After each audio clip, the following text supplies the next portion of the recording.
During the first week of my semester here, I was ecstatic to make social change in the great city of Boston, meet some new people, navigate apartment living, and cooking my own meals. However, I was equal parts terrified for those same reasons.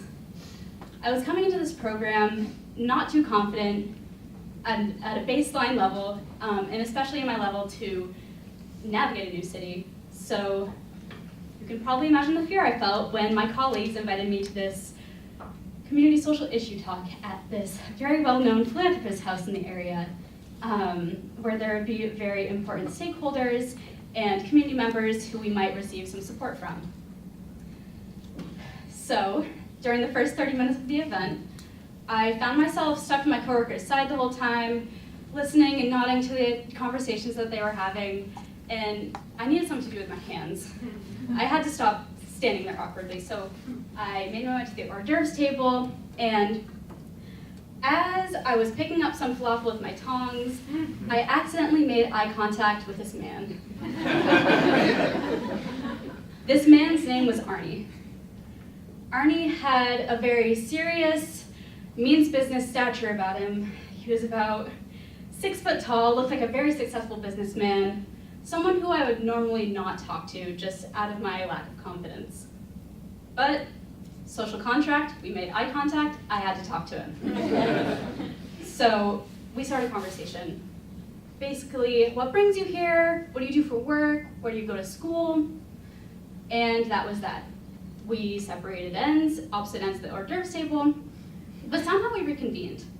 He had another question about the University of New Hampshire. And as soon as I could blurt out my answer, he stopped me. And what he said was the last thing I was expecting to hear at this event. Arnie stops me and says, "You know what? I can tell that you're going to be okay.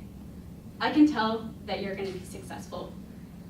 And I was like, "Okay, thank you. And he could tell I was in disbelief. And he said, "No, I'm being serious. You can teach someone over and over how to talk to people, how to have people skills, but you have it. And don't call me a psychic, but the only other person I've told this to was to Ellen DeGeneres on my plane from Los Angeles to New York." So at that point, I was like, oh my gosh, who am I talking to? Who sent this man? Who's paying you to say this? So I kindly said thank you, I didn't know what else to say, and we parted ways once again. After the event, his words were playing over and over in my head like a broken record, and they still are to this day. So in my Uber home, naturally, I called my parents to tell them what just happened. Mom and Dad, nobody saw me as that awkward intern that I see myself as. And you know what I got from them? I told you so. Thanks, Mom and Dad.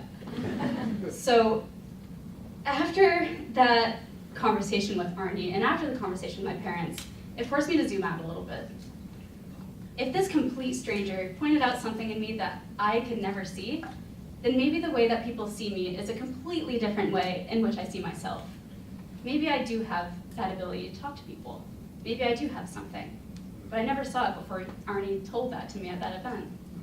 So my point is, if you see someone a certain way, I really encourage you to share your words with them, because they could have been completely blind to it, as I was.